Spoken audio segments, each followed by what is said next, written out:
Mark, what's been happening at the NAS around volunteering?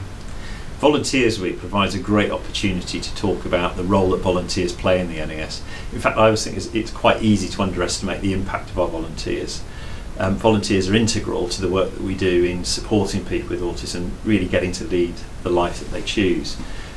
This year we've opened 7 more branches, so we've got well over 100 branches, and all of those branches are run by volunteers providing support to many thousands of families across the country.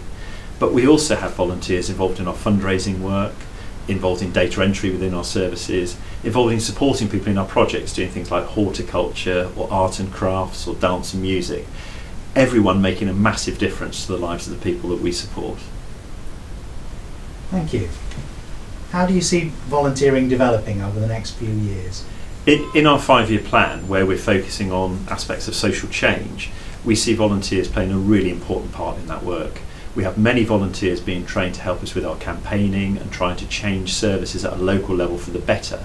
But also we have volunteers who are supporting our fundraising work to fund that activity.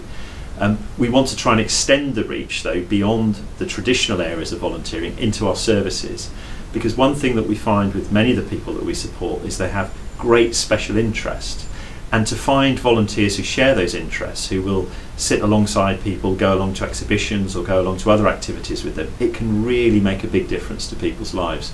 So I personally want to see a big focus on volunteering so that we get more people involved.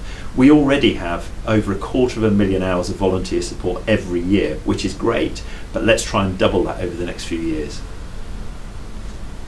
Do you have a message for all the people who give their time to support people with autism and their families? I've got a very simple message to all of our volunteers, and that is a very sincere thank you for what you do. You give up your time, you choose to do it, you don't get paid for doing it, but you do it to support the people that are most important to us at the NAS, and that's autistic children and adults who really need that support to live the life they choose. So thank you so much for what you do, and let's try and encourage more people to get involved with you.